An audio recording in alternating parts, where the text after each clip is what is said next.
Wait, what did I just say we're gonna do? We got.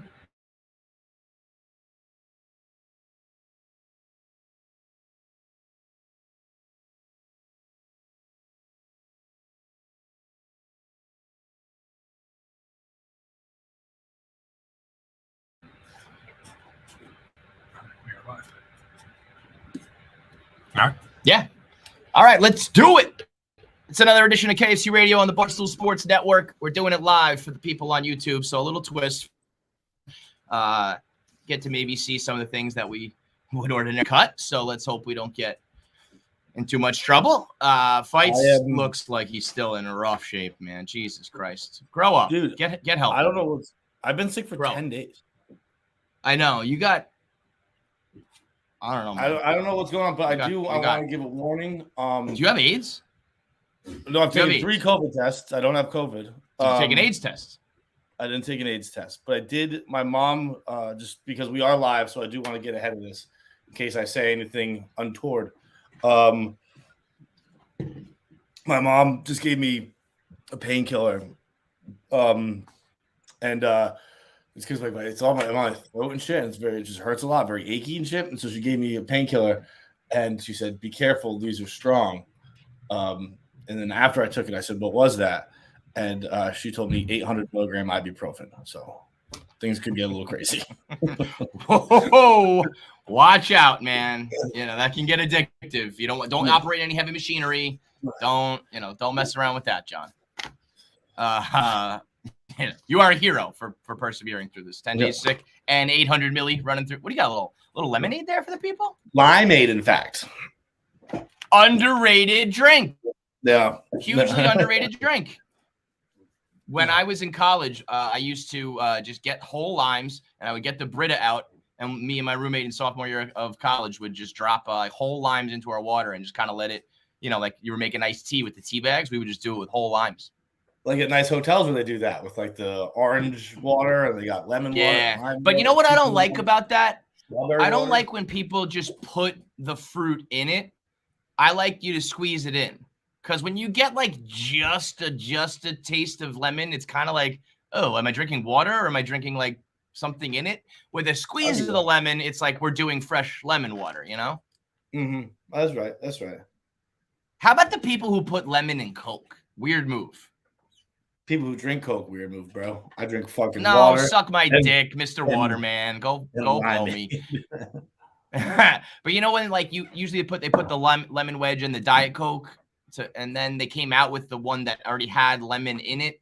Like, weird ass move. Coke already loaded with sugar, already has its flavor. Don't need to fuck around with lemon. Why make that shit sour?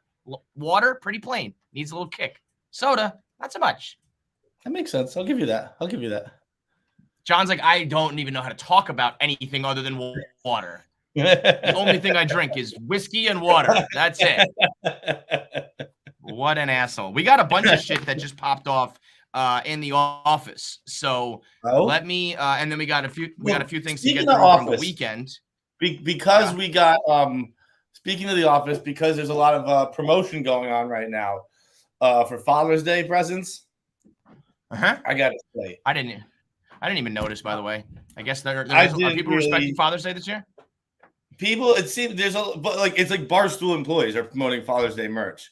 And I gotta say, I look at the Father's Day page, and it's almost like the Godfather meme where it's like, look how they massacred my little boy, because it's all just Saturdays are for the dads. So it's the lamest shit in the world. Well, that's honestly kind of where Saturdays are for the boys is at, right? It's become a Father's Day gift because a dad will be like, I heard of this. That's the cool thing the kids are saying, right? Saturdays are for the whatever, you know? Yeah, 10 years ago, Dad. A decade ago. But that's the full life cycle. That's the full life cycle of a brand. That's how you know you created a true blue fashion brand where it's like it started edgy, eventually went mainstream, then it starts to die, and then the dads get a hold of it. It's like, yeah. If you get your dad a Saturdays for the Dad shirt, it's a good test, actually. If you get him a Saturdays for the Dad shirt and he likes it, Just take him out back and shoot him. It's over.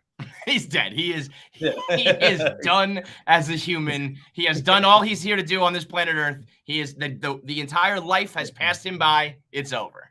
You'll be doing Saturdays are for the dead. Oh, he'll want to. He will absolutely want to, for sure. We'll talk about the weekend. It was Memorial Day. We'll talk about where we went off to and what we did. I can't wait to tell my train story. Well, you know what? Let's just do that. You know what? Today's whole episode is brought to you by Blue Nile. It is Father's Day coming up. Maybe you should get your dad some bomb-ass jewelry. Would anybody ever do that? Yes. Probably fucking not. Instead of the size of the dad shirt. Yeah. And you know what's crazy is like I'm looking at the ad right now, usually around Mother's Day and Valentine's Day and stuff, these jewelry companies would be like, here's the copy for Mother's Day. Father's Day, nothing. Not a fucking thing. As if there's not, probably some watches and some jewelry and some pieces that would be great for a guy, one of those cool pinky rings. I'm sure we have plenty of Italian listeners. I was gonna say I know a bunch of Italian guys who wear a from David Yurman. They wear I guess can I say that? Probably not. I know a bunch of Italian guys who wear like a dog tag on like around their neck, like a dressed up nice dog tag. Why not that? Why not that for Father's Day? Huh? Why can't we actually get something nice for a change? Speaking of the dog tag, Dave, I saw on the Dave Portnoy Show Instagram, threw out an idea recently that there was almost like a Barstool gang. I guess his buddy, some dude, I don't know, manager Michael or whatever his name, something like that. And they all have palm tree necklaces. And he threw out the idea that made men at Barstool, when you're made men, you get a pirate dog necklace. And I don't hate that. I kind of like that. I don't hate that at all. But you're a made man. You're a fucking made man. Actually, no, you never know what they will give like Jersey Jerry one or something like that, and we'll be on the outs. I like the idea of the pirate. I don't hate the idea of just. I can't be like a dog tag because that's like military, but something that is just like you have your date of like your established date of when you started. You know what I mean? Like an ID number that's like, we just like tap in you just engrave the thing with your first day, your name, your nickname, what your podcast is, whatever, where this is just informational. And you only get it at like because you know what? We've talked about this before. The anniversary celebrating at Barstool. It was out of control a few years ago. Now it's an avalanche that is just, it can't be stopped. We get full-blown threads from people about their 2-year anniversary and manifestos from their 5-year anniversary, and most of it's just like my year anniversary. Oh, this was 18 months ago. I got interviewed. These are not fucking things. These are not events, life events that you're supposed to be celebrating. So I think they're all done by someone. They're all done by people who would get mad at their girlfriend, being like, "We celebrate like it's been a 6-month anniversary. You're gonna celebrate that? Like it's your job, man. Who gives a fuck about your job?" Yeah, dude. I mean, there is some warped perception of what goes on here. But yeah, after like 10 years, maybe, should we call it that? You got to be a 10-year employee before you get one. Like we'll have the originals, right? Like the made men, and then to be a new one, you have to have 10 years under your belt. I don't know. Or is it just like made men and that's it? Like it's just like because like I'm thinking about it like the Sons of Anarchy. Like you have the president and the vice president and the sergeant at arms. You have the guys who sit at the table, but it doesn't mean that nobody can join the gang. Yeah, the club no, I wouldn't mean? say no one can get one, but I don't think it would be based on time served. I think it could be 6 years, it could be 15 years. It's just achievement. It's like whatever the Supreme Court justice said about porn. Like when you see it, and you go okay. I like that. And maybe there's a vote. What's maybe that? We can have a vote, like a vote for if like if I see it and I think it, but you don't, we'll have to have again like Sons of Anarchy. You sit at the table with the gavel and we vote people in or not, because there's probably people who have been here for a year where you're like, oh, this motherfucker is gonna like take it to the top, Right. And then there's other people who have been around for a while who maybe you wouldn't consider made. So yeah, you got to give it the eyeball test, and everybody gets some sort of, jewelry, necklace. That would be the only way you would get me to wear jewelry. I would never wear a necklace. I've always said that I thought the pirate dog, I think they are making some merch now because of the Dave Portnoy show. Yeah. I've always said that I thought that the pirate dog was our most underutilized. And it was something, it's Dave's thing, so it's not like I can make it. Well, that's what's crazy. You would think that Dave, being the creator of it, would be like, put it on a shirt, put it on a hat, put it on everything. I think it's like his logo of his show now, and it's getting much more use. But I'm surprised that it hasn't been plastered everywhere, because it's a Dave Portnoy original. He's the one who draws the fucking. I mean, it's a template, like we all can draw it, but not the way he does. Yeah. I like that idea, and maybe one day you can get your pirate dog necklace for resale. Once we've all flamed out and hit rock bottom, you can get it at BlueNile.com. You can use promo code Kevin to get $50 off a $500 order. This is including engagement rings. This is including fine jewelry. You can get everything from your boyfriend has his 16-month anniversary of the first time that he met Gaz on the internet before interviewing at Barstool Sports, or you can get an engagement ring for your loved one. All at BlueNile.com. Everything ships for free. It's insured. It comes in a discreet packaging, so it doesn't ruin the surprise. And you can get $50 off a $500 purchase when you go to BlueNile.com and use promo code Kevin. So, Memorial Day weekend. This is a tough weekend for me. This is one of those weekends where I usually am debating the worst days of the year, because the Tuesday after Memorial Day, when you have dove back into the deep end of partying, you've kind of been going to happy hours and rooftop bars as the weather has turned, but all of a sudden it's Memorial Day and you go down to the Jersey Shore or the Hamptons or the Cape or wherever it is that you go, and you dive headfirst into, 72-hour binges, and you come back sunburned and bank accounts empty, and you're like, holy shit, I've got, I only got like 2-3 days to recover before we're going back out there. And so that first morning back at work is usually like, oh my God, I'm going to die from this hangover. Now, it's not the worst day, because it's the beginning of summer and you still have a lot of fun to come, but it's one of those, like, it's a grind to get through that Tuesday. But at this age, it's another day. It's like, I don't even know, I can't call it one of the best. I can't call it one of the worst, because it's just, are we just going to wince through the whole show? What's going on? You're right. Just what I'm trying to swallow. No swallowing. Just imagine if you sat there and just drooled the whole show. Dude, I'll be honest. Today is we're talking worst days. Dude, somehow I'm the sickest today. It's crazy. It doesn't. What is wrong with you? What do you think it is? Is allergies? I don't think so. It's like swallowing glass every time I swallow. How big of a pussy would you feel if you became an allergies guy? Fucking no. That's one of the biggest pussy things in the world, right? It's, dude, allergies. like if you've got allergies, I mean, you can have allergies. If you talk about allergies, you're a pussy. As Nick pulls out his fucking his medication there. It's crazy. Yeah, I don't know, man. Anyone else have the sniffles today? I don't give a fuck, dude. It physically pains me to get out of bed every morning. You think I give a fuck about the sniffles? That's the thing too. When people are like, no, dude, it's really bad. Like my throat hurts and my eye hurt and my head hurts. It's like, I'm not saying that it's not uncomfortable. I'm just saying that's my everyday fucking life, dude. I get it around the clock. I have ailments that would make fucking the toughest men in the history of the world, that would make them weep if I told them what my back and my groin and my hips feel like every single day. You think I give a fuck that there's a high pollen count? What are we talking about here?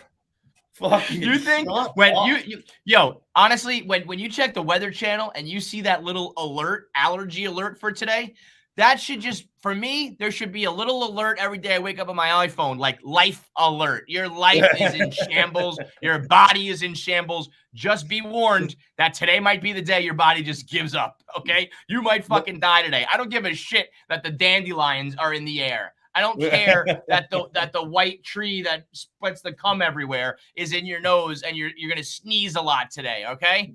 Give me a fucking break. They want to bring a pack of Kleenex on the road today. Like, shut up. Oh, if a pack of Kleenex what happens? Is what can fix you? What happens when I have to blow my nose? Oh my God, I got to blow my nose today. What do I do? How about you shut the fuck up and be an adult? Idiots. KFC Radio, decidedly an anti-allergy podcast. Or actually, are we pro-allergies? We're just... As John is like too unhealthy to talk on the fucking show. Sorry, a lot of fucking. I would love to get this diagnosed, and you do. Imagine if you did, if this was allergy. I don't issue a lot of apologies. I'd issue a formal apology to the allergy population if this is allergies. It can't be allergies. Look how swollen, look how fat I look. I'm so You're getting there. I was going to say it. No, it'll never be as bad as that, but you're getting there. No, but I got those swollen fucking. How I always get sick. I get like swollen neck shit. Put your neck up. But go like this. I can't really. It hurts. Nah, you got Adam's apple. The last time I couldn't see your Adam's apple. Yeah, that was like a fat guy who can't see his dick. You couldn't even see your Adam's apple on that fat face.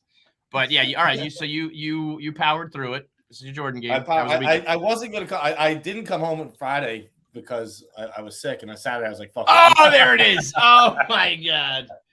Look at not an Adam's apple in sight. An all-time picture. But so I came home Saturday, and I didn't. By the way, one thing I did this weekend was I went to see Top Gun with my mom. She called it a dick flick. She says that's a movie. I like that. Yeah, that's a great line. Because it is a dick flick. I can't imagine girls thinking that shit is like cool. Yeah, you know. We walked out. Me and my dad were like, "That was sick." And Mom was like, "Yeah, it's a classic dick flick." You know what I love? One of my least favorite things about movies, and one of the reasons I champion going alone, is I always say I hate the smoke afterwards, where somebody says, "So what'd you think?" And the other person goes, "I thought it was good." And But me and my dad went to see it, and we walked out, and he just said, "Well, that was worth it." And I was like, "Yeah, I like that." That's all we said. That was worth the price of admission. That was fucking great. But yeah, dick flick. I don't know if that's a Poly original or if that's already out there, but I like that a lot. That's what it is. Yeah, I hadn't heard that either. What's that? If it's out there and it's cliche, like whatever, it's cool. That's a good term. It fits it perfectly. I thought it was awesome. I saw Kirk Minahan complaining about it. I think because he's a diehard like 80s original version. But I don't even think there's like, what could you complain about? It's exactly what you needed. Yeah, I mean, it's perfect. It's a perfect movie. The only thing I thought was silly. I explained it to Nick, and maybe this is what it's supposed to be. But when he's like, he has like the big thick manual, and he's like, "This is what they taught you in school." Yeah, he throws it away, and everyone's like, "Oh, he threw away the rule book. He really is Maverick." You know? But I did like his explanation for it, where it's not just like fuck the rules. It was your enemy knows all this too. I want to see you. Right. And I was like, all right, that's kind of cool. He was the best. Dude, your tweet about how he ages was. Sorry, we're off on the Zoom right now. Where our Zoom's all fucked up. Tweet about how Tom Cruise doesn't age compared to Homegirl. Holy shit, dude. Crazy. Now, in her defense, she is 64. He's only almost 60. But I don't think he's going to have that much in the next 4 years. Bro, I was going to say, that's you're in the same generation. You're in the same class. His co-star in the last one, I don't even know her name, but she's like, I know it's her like face. Kelly McGill or something like that. Yeah, she is, God bless her. I don't want to pick on her. She's a 64-year-old woman. That's what she looks like. Tom Cruise looks like he didn't age at all. He was way better, weird. Dude. Yeah.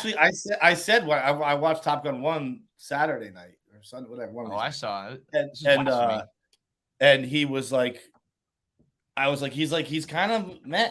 Like it's not look, he's way better looking than I am. Obviously, I'm sitting here judging, but he is far more attractive now than he was at first.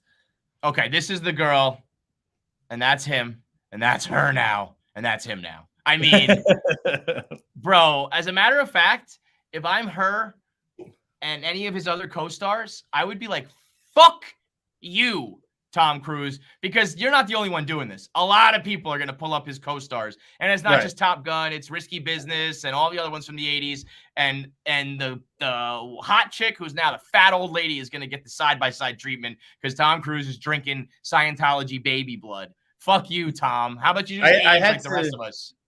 I had to mute that because people were getting mad. They're like, now do it with this guy. But I was like, the only reason I had that idea was, first, I was just watching Top Gun 1. I was like, what's her name? I looked her up. That was like one of the first pictures. I was like, holy shit. And I intentionally didn't say anything about her. I just said he ages different. I didn't say anything about her. Just she looks like a 64-year-old woman. She looks what her age. Really, that's not even an insult to her. But she's the norm. He's the freak. Yeah, and people did it all the time. I remember with Jim O'Hare and Rob Lowe because they were the same age in Parks and Rec. And I was like, well, why is it okay to compare these two guys and not this guy and a girl? Like it's just what they look like. Well, I don't offer a commentary on it. They get upset when you involve the chicks. Another one, Kathleen Turner back in the day and now. That's another one. If you look that up, it's we don't need to do that. That's just rude. We're just picking on people are catching ricochet shots right now. Tom Cruise looks good. Maverick was fucking dope. Tom Cruise looks unbelievably good. And I'll say this. You can say maybe the plot is a little like, cookie cutter and some of it's a dick flick and it's corny and shit. Tom Cruise flying those planes. I'm sure I don't think he's doing the spirals down to the earth and I don't think he's flying in between the canyons, but like the scenes when he is in the plane, that's him doing that. That is fucking so sick. So awesome. And I don't care that he's a Scientology wizard and he kills people and shit like that.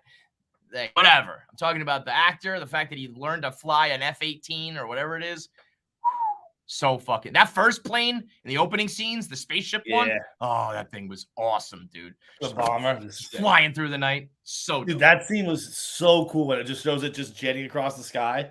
That scene was that's exactly what I said to Nick. Yeah. I said, like, like the scenes where they're fighting and it's like the engine is loud and it's like, the fire's shooting at the back of the engine. That's all well and good. The scene where that stealth bomber just goes like right across the screen. So sick, man. It made me want to be a fighter pilot, realizing that I can't even get on like the kiddie rides at the carnival without being like, oh, wait a minute. My allergies and my belly's acting up. I can't. It's like fucking. Those guys are the freaks of all freaks. Those guys are astronauts. They're like, they're one step away. It's not just like, oh, I'm a pilot. It's like you're basically ready to go to space. Even the suit is so sick. Where he has it's almost like the Halo jump from Mission Impossible 7, where they had like the lights inside the helmet, and just putting that on. I was like, fuck, that's awesome. My mom thought he died. That's what I mean. But when that plane crashed, my mom was like, oh my god, he's dead. I was like, what are you fucking kidding me? Did Tom Cruise die in the first 10 minutes of Top Gun Maverick, Polly? No. That would be an all-time. Like, yeah, no, you didn't know this? Miles Teller is the star. Tom Cruise is fucking dead. Yeah. All right, back to what we were talking about. What, you going away, heading up to your parents on the train? Yes, dude. I couldn't even tweet it because it admittedly it sounds outrageous, but I texted you right away where I lived. I saw a Ruth Conda Forever tweet take place. Oh yeah, with my own eyes, with my own ears. It was fucking amazing. So I'm on the train. It is. This is one bullshit thing about Amtrak. Since COVID, they started giving assigned seats, which I like. I don't like the free for all. I like the assigned seat. Oh wow. But they're randomly assigned, and you'll get to pick. And if I'm sitting at a table, you should tell me because I don't want to sit at the table. I don't want to be playing footsies with a stranger in front of me. So I should have the option to change from a table when I get my ticket. Mm-hmm. That's neither here nor there. I ended up sitting at a table on Saturday morning, taking a train up here to Massachusetts, and I'm sitting with a woman and her son, and then a stranger girl, and I'm sitting next to the girl, and they're talking. The woman had on a shirt that just said Biden, but the D was, I couldn't tell if it was Martha's Vineyard or Nantucket. I think it was Martha's Vineyard. So it's like, it is the most outrageous shirt I've ever seen in my life. Biden with the D being Martha's Vineyard. But the she's with her son. Let's call him 7, 8, something like that. Definitely under 10. And they're talking. I have headphones in, but I'm not playing music like always. And the woman asked her what she's going up to Massachusetts for. She said she's graduating from Harvard. She actually graduated last year, but they're having the ceremony this year or whatever, some shit. And the girl is like, oh, like your son, you're very smart. Obviously, your son must be pretty smart. And she's like, yeah, he's really, really smart, actually. He goes to a special school and this and that. And I mean, like, he even knows who Mitch McConnell is. And the kid is playing on an iPad, and he just looks up and just goes, no, I don't. And the mom starts like she's like, well, I mean, like, you used to a lot. Like, when I watch the news, you all the time, like, you definitely did. And he just goes, well, I don't. And it just goes right back to his iPad. I was like, oh, he tried to lie in her Biden shirt about how politically active her fucking 7-year-old is, that he hates Mitch McConnell and all the residents of Kentucky. And the kid looks up from Peppa the Pig and just goes, no, I don't. Dude, I kind of actually thought that about Ruth Conda, is like, when people were like, how are these people okay with just blatantly lying? And some of them no doubt are, but I think a lot of them are doing exactly what you just described, where they think the same way that they think their kids are not smoking weed and having sex, they actually think that their kid is the best kid and knows all about, AOC and climate change and shit. And it's like, you're just delusional about your kid. He's just a piece of shit like every other fucking first grader who doesn't, just a drain on society. They don't know what the fuck is going on. Like, my 7-year-old is so politically active, he hates the fucking Senate Majority Leader, Mitch McConnell. Like, I need to Senate Minority. That dude, that family probably goes home and he, like, they slap that kid on the wrist, being like, "Don't you ever do that in public again. You say you know who Mitch McConnell is. Don't you ever embarrass me in front of people like that again." I had a moment this weekend with Shay. You speak up and you talk about how his lack of gun control is a drain on this society. Yo, did you see the dude who spoke in front of the NRA? The thoughts and prayers? No. It was pretty good. No matter what side you're on, I don't want to get political, but he stands up, and Wayne LaPierre is the head of the NRA. And he does this, like, maybe 2 full minute buildup of being like, I am sick and tired of people saying that Wayne LaPierre is, the problem, and that the NRA is the issue. And that whenever this happens, they don't do anything about it, like going on and on, defending him and shit. And he's like, every time this has happened, they have given thoughts and they have given prayers. And they have given prayers and they have given thoughts. And those thoughts and those prayers, it goes on and on. And the whole time, Wayne LaPierre is sitting at this, like, dais, and he's like what? Like, what? It's whoosh right over his head. And the guy's like, and so, like, thank you for your time today. He walks away from the podium. And I think it went over every single person. There was like a smattering of people in the crowd, bunch of guys with cowboy hats on. A couple people started giving like an applause, not realizing that it was they were talking about them. It was well executed. Regardless of where you stand, that you got to give that guy, like, his credit. As far as the kids, I had an interaction with Shay this weekend. They went to the beach, to the Jersey Shore, for the first half of the weekend with their mom. And anytime we go to the beach, we play in the car. We play Starships by Nicki Minaj, because it starts, let's go to the beach, let's go get away. But later in that song, Nicki Minaj says, so fuck who you want and fuck who you like. And little Shay girl Shay has picked up on these lyrics and is now running around saying, fuck who you want and fuck who you like. And so I had to jump in, and I was like, whoa, listen, that is a bad word. We do not say it. And I've had this talk with her about fuck before, where she was very mature. She was just like, oh, I didn't know that. I didn't know it was a bad word. Now I do. I won't say it anymore. So it kind of happened again with Nikki because she thought it was different song, different word. So fast forward to the end of the weekend, I bring them back home to their mom. She's giving her a bath, and she's like, "Daddy taught me about a bad word today." And she was like, "Yeah." And Shay goes, "I'm gonna say it to you, but I can't get in trouble. You're not allowed to get mad at me for this one." And their mom's like, "Okay, go ahead." And she just goes, "Fuck." Like, oh my God. I would have given for her to just drop a hard fuck bomb right in the middle of bath time. But that's the kind of shit. Those are stories that happen with your kids, not fucking Mitch McConnell. I was going to say, that's what Shay said in the top. She said, "I'm going to say a bad word because the only way I can describe this man, fuck Mitch McConnell." Fuck Mitch McConnell.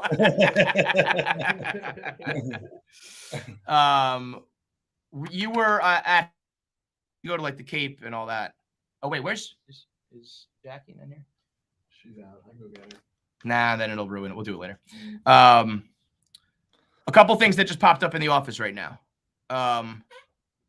John, what do you think came first? The vampire or the vampire bat?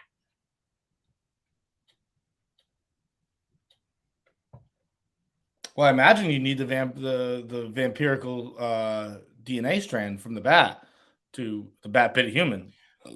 Wait, what did What? The vampirical DNA strand is what happened when someone was in the woods. And, No. Oh, okay. Wait, I'll step by. You continue. Okay. The bat bit the person. You think the person was going around biting bats? You think there was actually an undead man who slept in the coffin, and then he went around and he bit bats? You think that the vampire man learned to sleep upside down on his own? No, he learned that from the bat. Okay. I guess let's back up. You know that vampires are not real, right? That's up for debate.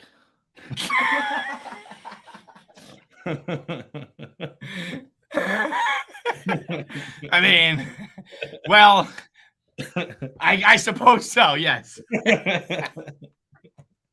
We were talking more within the realm of reality, which came first, the character or the creature in fiction, the vampire, or the animal, the vampire bat, not the actual way that vampires are created and transmitted in the world of fiction.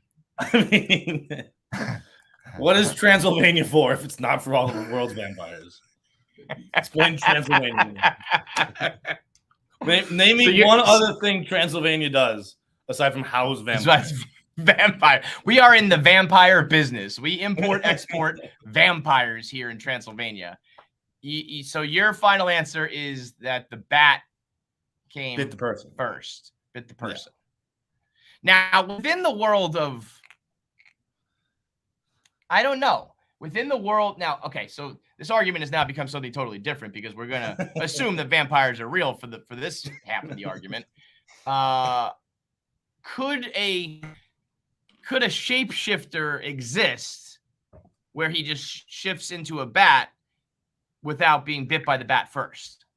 No. Why not though? Because other shape the bat's DNA inside you. That does stand to reason. Oh, good. Jackie's back. Now we're kind of talking within the fictional world of vampires. Oh. The bat might come first. Oh. John's making a strong argument here because do you have headphones? Can you plug in? Because he misunderstood the question and was thinking that vampires are real. I want you, Johnson. You know that vampires are not real, right? I understand that vampires are not real. We need a mic and we need you got to plug in so you can hear. Here, hold on. Go hit the producer mic. Are they? Well, whatever. Why don't we have those jacks? Let me just rant real quick while Jackie finds this. We have these little 3.5 millimeter jacks. We have 2 in the whole place. And every single episode, we fight to find them. And every single time I say, I'm just going to go buy a bulk batch of them on Amazon. And every single time they tell me no because Pete's buying them or some bullshit like that. And then every time someone needs to plug in their headphones, they can't fucking do it. I'm done. It is very frustrating. But it is crazy. I mean, it's crazy. So look at here. Come on, join the fucking program, you idiot. So you think are we now saying okay? So John says you can't. What was your argument, John? Talking to the mic. Sorry, what was your argument, John? My argument was that in order for the vampirical strain to enter humankind and create vampires, then they need to be bitten by the bat first, obviously, because that's how they turn into the bat. That's how they have the instinct to sleep upside down. That's why they're nocturnal, all that shit. Okay, so, but your thing is that vampire bats are coming before. That's a compelling argument. That was pretty much what I was saying. That's not. See, now how Jackie specified, we're talking about the actual world of vampires. That is a compelling argument and one that probably lean towards, although I've got to do. Was that somebody like vampires? See, me and Jackie were debating the real world where, yes, okay, John, it's up for debate. Maybe vampires are real. But in the current state of the world, I said there was a writer, who was it, Bram Stoker, who invented Dracula. He wrote about a vampire, and then there was bats that suck blood. No, that they were like, let's name. Bats. Right. So Jackie thinks that the guy who created vampires in fiction saw a vampire bat first, and then said, this is now a vampire, which I think is dumb. I think she's an idiot for that. And it's proven true because we Googled this. But you are now bringing up a whole other debate. I would agree with that. Okay, so wait, but now we're in the real world. We're not talking about vampires existing. We're talking to real John for a second. You think that somebody there was something called a vampire bat already, and then somebody created a fictional character monster that sucks blood and was like, I'll call it a vampire because of those bats up there. Yes. Yeah. Okay. You're both idiots. What? Your form of arguing is just calling us idiots. No, it's just. I mean, it was proven to be true of this already, but I think it's much more logical that somebody would create a bad guy monster character that sucks blood, and then they named the bats that were already. Yes, the bats were already in existence, but when they found a species of bat that sucks blood, they call it the vampire bat. Wait, are you simultaneously saying we're right and calling us idiots? Yeah. No, you guys are saying the bats were vampire bats first. Vampire bats first, yes. I'm saying they're named. They got named vampire bats because a vampire character was written about. Okay, so you're saying definitively that the reason a vampire bat is called a vampire bat is because the character came first. Yes. Okay. I don't know. That's not what I would have guessed. Jackie doesn't remember where she was on this argument anymore. all I know is that I don't know, but I know because that here's the thing. Wait, what's the definition of a vampire? Blood-sucking creature, sleeps upside down, scared of light. Sexy. Hates garlic. Right. So like that's what I mean. For there to be, if the definition of vampire was just like a creature that drinks blood, I would say the bat could be. John is like, I can't. I'm saying that. So if the definition is something fictional, then the fictional creature had to come first. But hang on, sorry, one more time. The very definition of vampire is a fictional mythological creature that hangs upside down and sucks blood. So that person, for that to be the definition, the character had to have been created first. And then we found these bats and we called them vampire bats. You're saying you're right. You know that? I think so he just saw bats that suck blood and he was like, vampire. I think that what we refer to as a vampire bat is because they suck blood, and that there's already been a creature created that sucks blood. If the definition of vampire was just like an animal that sucks blood, I could believe that there were vampire bats. But the definition is a mythical creature that drinks your blood. So that had to have been created before we name bats vampire. Why? Because the word is, the very definition of the word is fictional. But no, the definition of his existence is fictional. He's a person. No, vampire, like Dracula's a person, but vampires are like a thing. It's a species, if you will. Species, yeah. Yes. It's a race. Yes. It's a race. And exactly. Jackie's being very racist towards vampires. What she's doing. Not me. You're denying their even existence, dude. You are. You. Oh man. Also, Jackie just learned who the Harlem Globetrotters are. Do you think that's strange? No, I don't find that particularly strange. I barely know who they are. That's good basketball. That's players. what I. Yeah. How about and maybe this is so Pabs was like shocked by that. I was like, I don't expect her to know who that is. Maybe it's because Pabs is very near and dear to the heart. I know who that is. Well, guess who tried out with and played with the Harlem Globetrotters? Mr. Pabs playing basketball. Pabs, you tried out for the Harlem Globetrotters? I didn't try out. Or you practiced with them with the Globes and the Generals, right? There was a week that they were at the local gym, and I just went up there every day and hung out. And... Oh, wait, that's very different. Were you just hanging out while they played, or you were like invited to play? Like I was absolutely not invited, but I would come and I'd be the only one there, like watching, and like then after they would show me some tricks and stuff like that, and I'd run up. And okay, down so when like, you said you practiced with, you mean you were practicing at the gym and they helped you out, not like I thought you meant like you were a part of the practice squad for a day. Like they would make me feel good, like because I was 13 at the time, but I think they would like, hey, you want to come hop in the drill? Got it. Okay. Drill. Okay. Yeah. I thought you were a little bit older and you were like, you know, we get former like college basketball players and high school basketball players to play with us. Yeah. Very different. Okay. I thought that's not as that was Pabs. You look death in the eye right there. If you didn't drop it, you were 13. Yeah, it was gonna get weird. Conversations about the KFC Radio team. Oh man, I love it. All right. So anyway, Memorial Day weekend.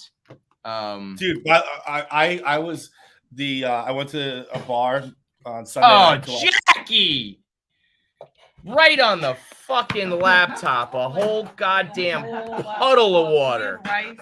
We have rice. Yeah, let me just get my basket of rice out. Give me get one of those t-shirts. I'll dry it off on my shirt for now so we don't lose this MacBook like Air. That's like $27,000. Ay. Oh my God. And we're live, Jacqueline.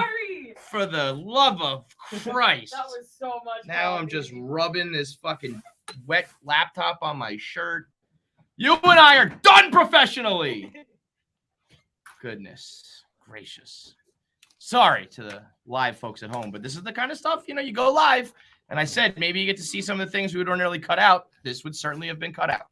Would it? I don't think it would have. I don't think so. We would have maybe cleaned up like some of this, but like we would probably have made sure to make fun of her. Give you a look of behind the scenes now. Can you see her? Just yeah, there you go. Just desperately trying to make sure that this thing doesn't come out of her paycheck. Okay. Settle down. I've talked about this a couple times in the last few years, but I want to ask. I think it's crazy, to be honest. Captain Cons blames me for the Jersey Shore bars having big lines. And on the one hand, I like that because I'm like, fuck yeah, I got it like that. On the other hand, it's a Jersey Shore. They're beach bars. They are wildly popular, but also kind of in his argument is like we were all going for a long time, and it never really seemed to start until like after those years. So I'm like, did something just happen? Did it become popular? Did I don't know what else changed, but like it really does kind of date back to like there not be crazy lines, and now there are, and he blames me for that. Was it coffee too? I thought it was water. Oh heaven! I was rubbing it on my shirt. I thought it was water. I just rubbed myself with milk and sugar all over this T-shirt now. It was really nice that you were rubbing it on your shirt. It was really nice. Now I smell like a mocha latte for the rest of the fucking day. And it's 97 degrees out. I am going to kill you, Jackie. I'm going to kill you with my bare hands. Just break the neck. I don't think a jury would convict. Anyway, do you think that's even possible, Fights? I don't know. People give us a lot of credit that we don't always necessarily right. And they think, but I mean, this is after Jersey Shore, like. Well, that's So like my first instinct. I mean, that could very well be a Jersey Shore. But we're talking about a different part of the Jersey Shore, which it could, maybe, if they went to Seaside, that's specifically Seaside, but also, every beach town gets popular. But that's a very it's almost like a different place entirely. It's not like the Guidos from Seaside in Jersey would be like, oh, the beach, Seaside's all filled up. Let me move down to Seagirt and let me move down to Manasquan. That's where all the regular white kids were. So I don't know, the normies, if you will. But he always yells at me every summer. He's like, I'm down at the Jersey Shore, and the line to fucking Parker House is out the door around the corner. It's 10 times longer than I've ever seen it. This is your fault. And I'm like, part of me is like, I'll take it. But also I'm like, no, it's fucking not. But certain things DJs and Parker House and some of the spots that we did talk about a lot, I guess now all of a sudden are you're literally around the corner to get in. And I've waited on those lines, but not those lines ever. I never did that. Yeah, I would never do that ever.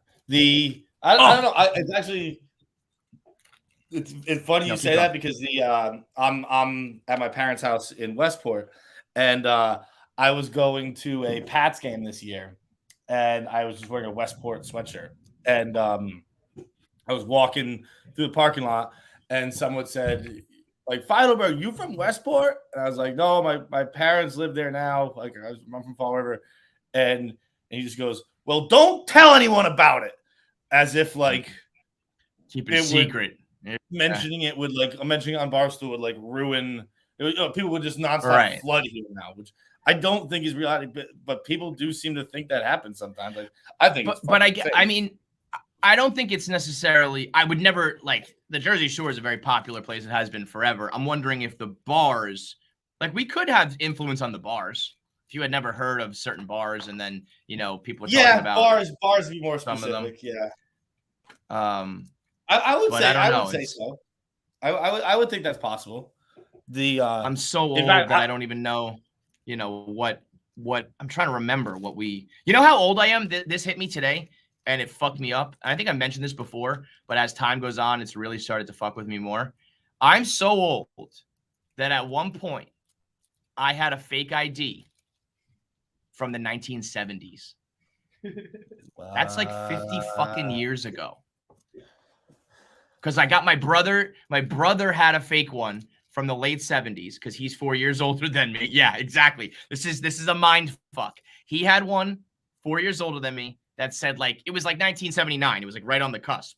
And then he gave it to me when he didn't need it anymore. So I was probably looking for a fake ID when I was 16 years old, the year 2000. So I needed one that went all the way back to 1979. So I had an ID that is 5 decades old, 5 decades ago. Dude, now it's early 2020s and it's late 1970s, but that's 70s. The fact that there's anything in my life that anything that I had or did where I say 70s. Dude, you had a fake ID from a time when you could drink at 18. Yeah. Right. That's even crazier. That's why would you even have this ID then? You barely even need it. That's a fact. It was from Connecticut. I think it was 1978 or 1979. And he passed it down to me. And so I remember, in the very beginning, when I tried to get to bars when I was 15, 16, they were letting you go through with anything. Then when I was getting older and going to some of the more, funner bars, more popular bars where they were a little more strict, they would be so you're 26, huh? You're 25. Is that what you're telling me? Because everyone else is barely 21. If you're smart, you made your fake ID be 22 and a half, not right on the nose, 21. But they would look at me and be so all your friends here just turned 21 and you're 26 or whatever the number was. And I was yeah, about that. But yeah, man, 1970s. I have shit from the 70s, dude. Dude, do you know when? I just looked it up. Do you know when they changed the drinking age to 21? I didn't until you said it now. 1970s. 84. What? Yeah. Holy shit. Yeah, I would I not thought it have was guessed like that. early 70s. My initial guess would have been the 60s. But then, yeah, no, I knew like dad drank in high school. So I knew like at his school, like you were allowed to drink. So I knew it was in the 70s.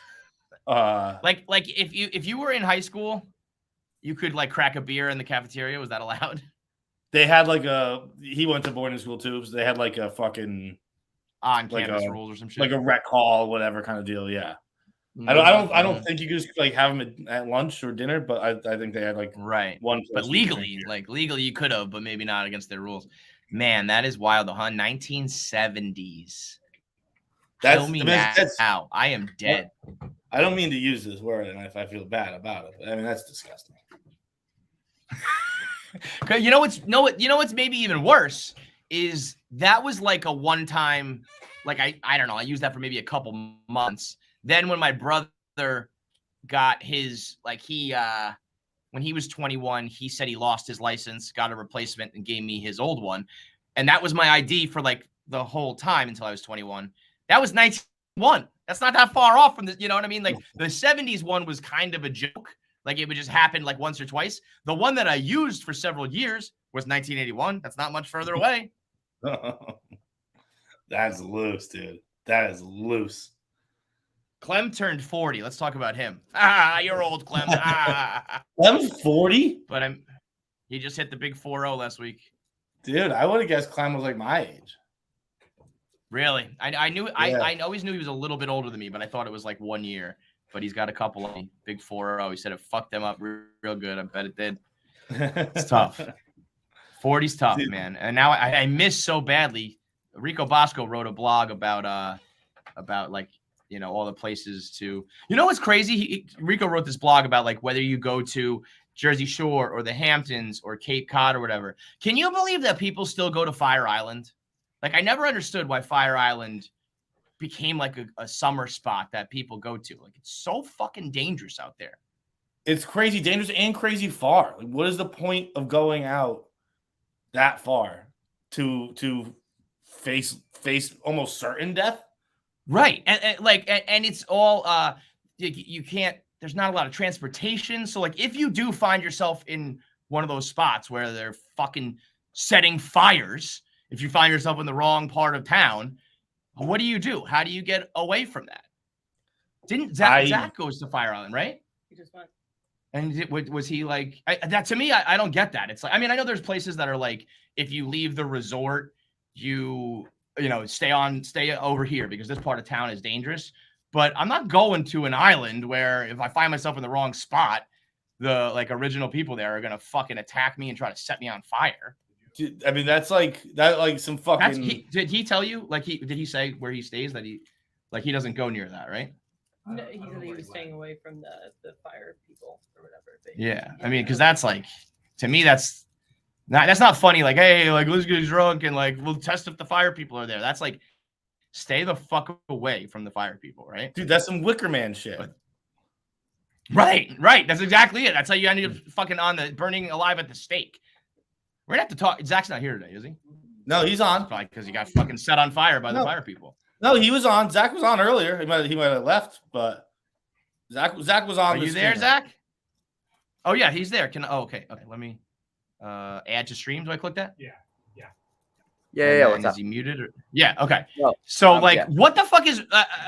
Why would you do that? I know people are like, oh, I went to the Dominican Republic and like you can get robbed and like attacked there. I'm like, first of all, getting robbed is different than getting set on fire. And second of all, like, why are you willingly doing that? Well, I mean, like, all right. So I went with somebody who like knew their way around or whatever area. Yeah. Yeah. So it's like there are places you can go, but obviously, like, yeah, I know there's like certain like spots to avoid where whatever the fire people, whatever the fuck they're called, are. But I mean, like, we just went to the beach and stuff. Like, I left early. We left at like 11 p.m. It was just like a day trip. Like, I didn't stay over the night or anything. Like Oh, that. you Well, didn't stay that's when it, because I've Yeah. always heard the night is where like Right. it's- Well, yeah. because Because, I like, remember I mean, I went- remember joking.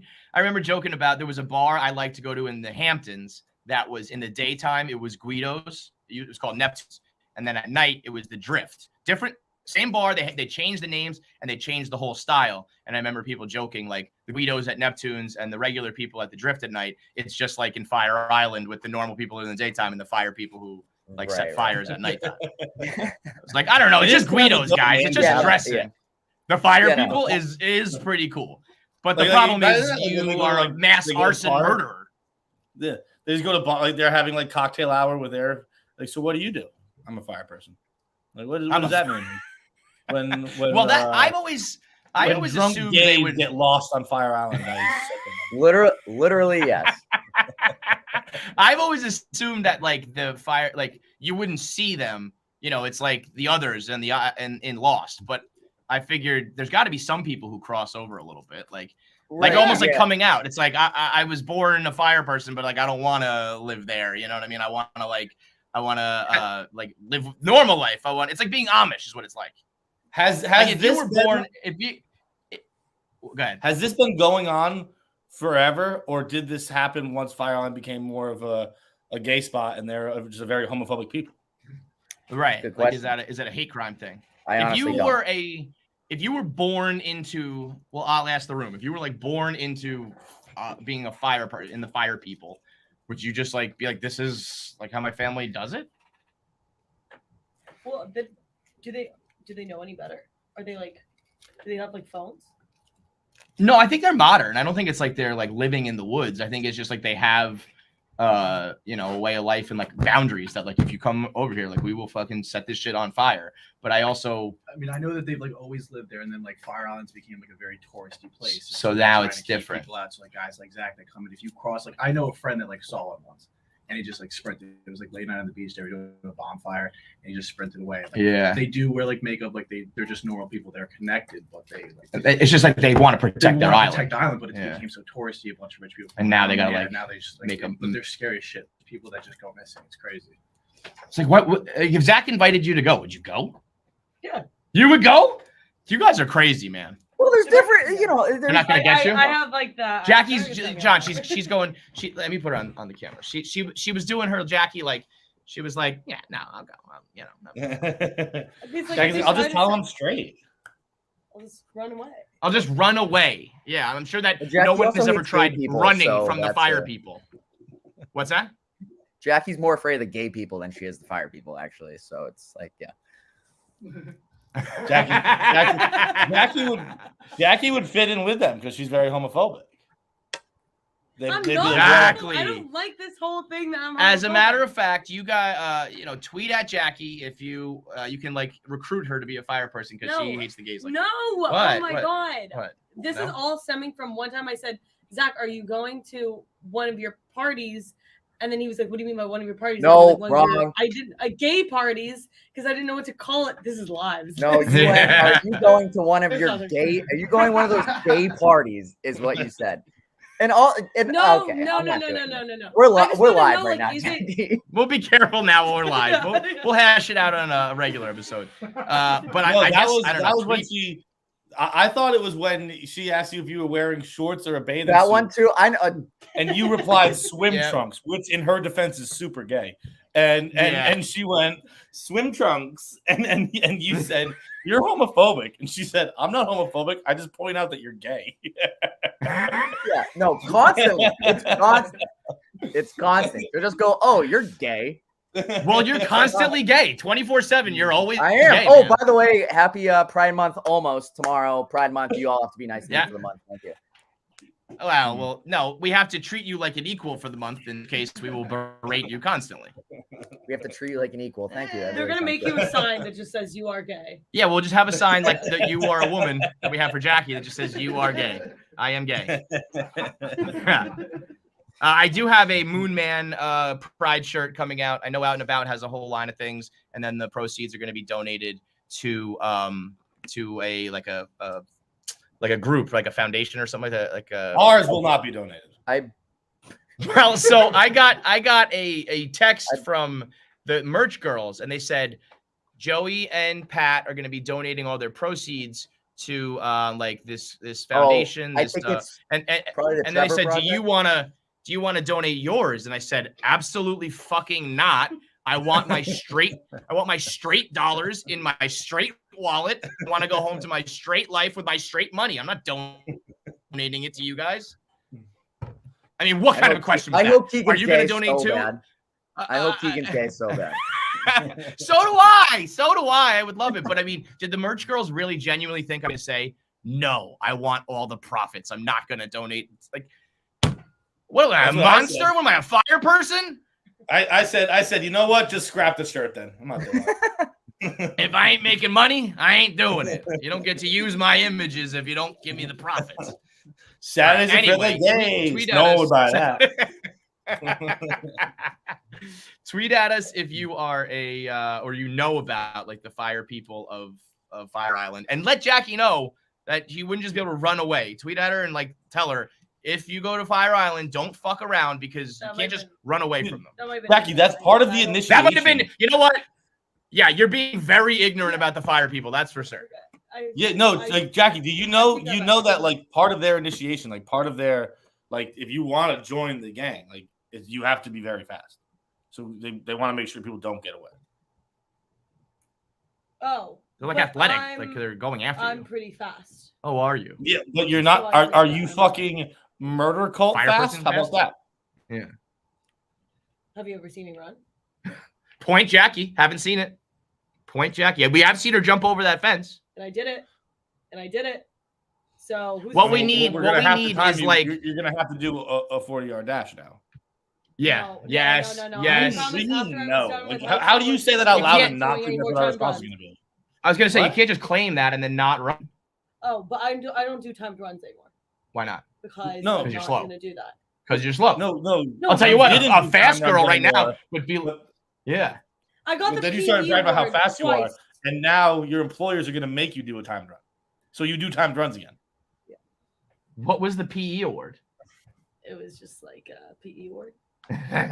Because of what? Your sprinting abilities? I mean, it was or my long distance abilities. The mile? So I guess I'm not that fast, but I can run. I can outrun. No, you need speed. You do need like distance because they'll chase you like the whole island, but you do need to be quick, like in the short distance. You need the whole package. Yeah. Okay. I take it all back. I take it all back. You should take it all back. All right, I take it back. I get lit on fire. Outrun the fire people. Sure. We need like the Leah Remini of fire people, like the person who used to be involved to come back out and then like explain how it all works. But so tweet at Jackie, like stay away from the fire people. You too, Zach. Jesus Christ, be safe. Let's get into we got to get into voicemails and top 5. I don't even know if we have a top 5 planned right now. Maybe top 5 fire cults. Yeah, you need to figure out something for the second half here, because it's brought to you by 3Chi. Maybe you should pop a 3Chi. No. Okay. We have to discuss my guy, my main man, Danny Steele. We got a Danny Steele. There he is. I'll give you one guess. If you don't know who Danny Steele is, I'll give you one guess what profession he's in with the name Danny Steele. We've talked to a lot of adult entertainers in our time here at KFC Radio. We have not talked to a lot of male adult entertainers. And this is the first one. We talked to Jordi El Pollo Nino for a split second, but there was a bit of a language barrier on that one. And we just watched Phoenix Marie pick him up and throw him around like he was a little circus act. But this is the first guy we're going to talk to. He's not on today, but we will get him eventually. We got a message over the weekend. What was that, a DM to the KFC Radio account? Somebody DM'd the KFC Radio account and said, I'm pretty sure. No. Me directly. You directly? Yeah. Okay, so he went right to Nikki Hams and said, I'm pretty sure I just saw the Moon Man 1 sneakers in a porn. And those are the, I don't think I have a pair on me right now. So I'm rocking my Crocs, but he just sent The link in at 3:20. He didn't even tell you what it was. So he just sent the link and a timestamp. The link was to a website called damplips.com. That is something, a lot of people have the problem with the word moist. Damp followed by lips. We got the new guy here. I'm talking about damp lips. Nice to meet you, brother. I feel like that is one of the more disgusting websites I've ever heard of.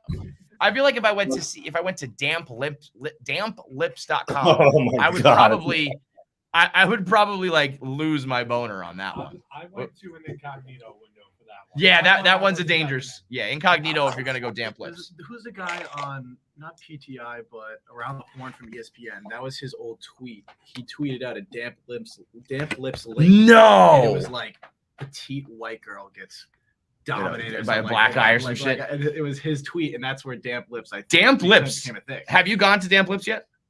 It's a very weird website.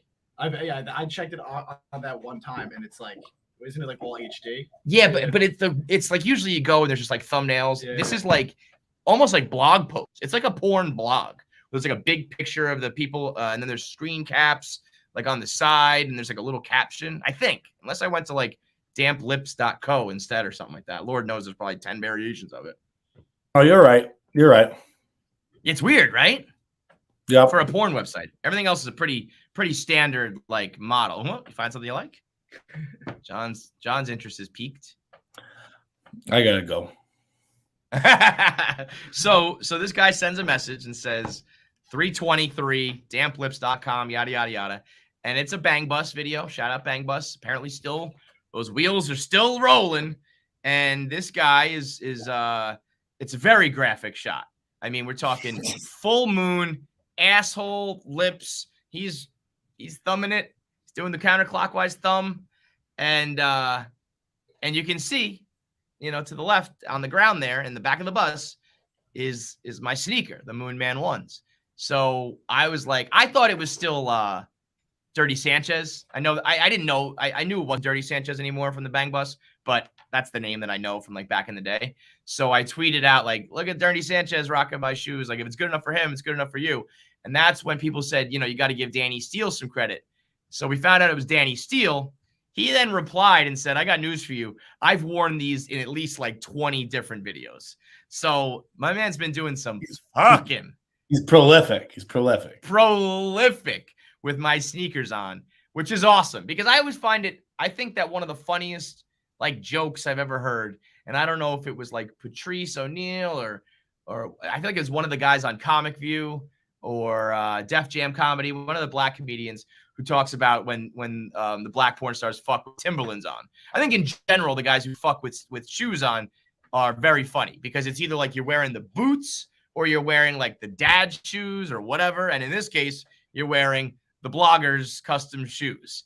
I like when they wear the knee braces. Like they're yeah. Like it's a sport. They need to they need to hunker down here.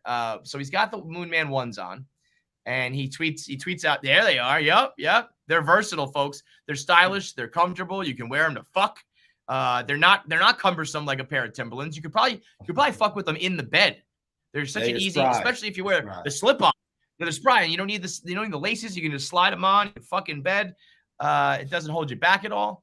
Danny, then we found out that we saw like on his tweets, one time we answered one of his voicemails, and the question was about a fear boner.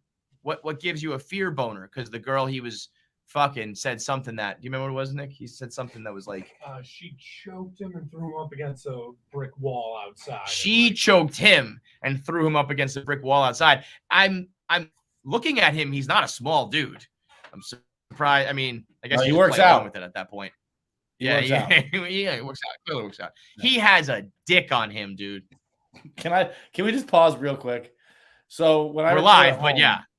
Yeah. Oh no, your mom's it's not listening. wrong. Oh Pause no. on the conversation real quick.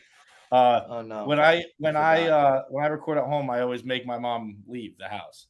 She got back I forgot. 5 minutes ago. I can hear her right outside the door. No, I forgot you were home. I said all of the words. I said the a-hole. I said the P word. Fuck. I didn't drop a G. I didn't drop G. No That's G. good. Because she wasn't G'ing. There was no G. It was close. Yeah, there was. Yeah, but yeah. I almost, if she wasn't, I would have said the G. had she been, it would have been mentioned. Well, I guess we'll have to wrap up this portion of the program. But no, that's not what I'm saying. Well, no, for me, I'm gonna have to. What Jesus was Christ disappointing to me a little bit was just the fact that he's. He First of likes all, us? I now follow Danny, and Me my too. Twitter timeline is a constant test Filled. now. Yeah, oh yeah, oh yeah. Where it's always like, That's a good way to put it. It's just constantly like, do you have 5 minutes, John? Because Squeeze this in. What's that? What disappointed you about? What disappointed him? Just that he's you about him? real. Like Yeah. when it came to the bus, I was always one of the guys. Like I was that dude in the like the high school auditorium with the "It's still real to me, damn it!" And like now I officially know, like they're pros. I mean, Yeah, it's not just a random bus that they're picking up randoms and fucking them, but it's real. It's real in the sense of, I mean, it's still all happening on that bus, and it is. My mom's leaving. Okay, so he's got a fucking dick on him the size of a paper towel. I'm looking at it right now. I mean, this guy's dick is no smaller than this thing right here. It's huge. It's got the girth and everything too. Dude, you know what's? We're gonna have to have him on the show. I think you've extended an invite. Oh, We'll definitely. have him Yeah. on. So he's like a big fan and was like, this would be what almost disappointed me about him from my point of view is he's such a fan of us, and I wanted to be like, why? Like you're the man. You're Danny Steele. Like that's you shouldn't care about us. You're the talent. But now what's gonna be weird is we're gonna talk to him and I'm gonna be like, so man, what's it like having a dick the size of the paper towel tube? Yeah. Now I've seen too much. We're like we can't be friends anymore. Like not anymore. No, heavens no. It's like I know too much about your fuck game. That's got to be a little weird.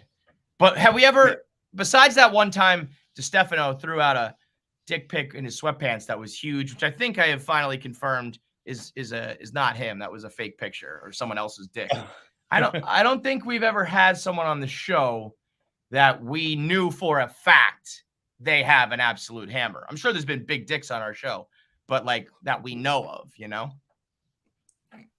Yeah, no, I've never been in the room with a weapon. Not that because here's my point about it is I'm curious and I haven't had the opportunity in all my travels and all my interviews. I've never been able to be like, so what do you do with 10 inches? Like, how does that work? I'm going to have to interview this man like a scientist, be like, does it take more blood? How long does it take to get hard? Can you go back to back? What do you do when it doesn't fit? When you jerk off, do you go all the way up and down or you just do the tip? Like what? I don't know. I got questions. Have you ever thought about that? The really like mandingos, do they go wah, wah, wah, wah, I all the way up and down? Thought about that. Think about that. That's a full to go all the way tip to shaft is like you're playing one of those games at the carnival, like press it in the middle. You know what I mean? Anyway, Danny Steele. Where's my sneakers? I think it would only be fair also, Danny, as we've extended the invite to come on the show. Perhaps another invitation gets extended to us. Reciprocate is all we're saying. That would be the polite thing to do. We invite you into our world. You invite us into yours. I don't even have to participate. I'd like to come just hang out on set for the day. I'd rather not, as a matter of fact. I'd rather not be interviewed. No. I'd rather not have to participate. Oh, I'm okay either way. I don't think I'll just shoot you straight. I don't think I'm ready to be in a porn. I I'm wasn't ready to thinking be full. I was thinking we get a little backroom sesh.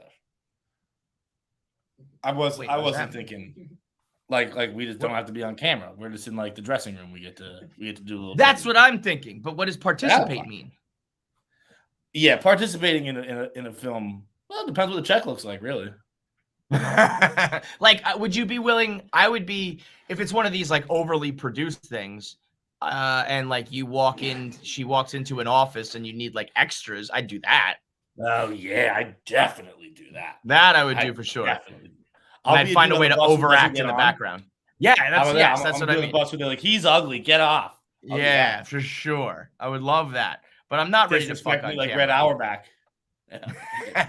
That girl, pull that up, Nick. Go to John's Twitter feed, find his quote tweet about being disrespected. This girl is like my white whale. She's like the hottest chick in the world. Yeah. Her Yeah, like that.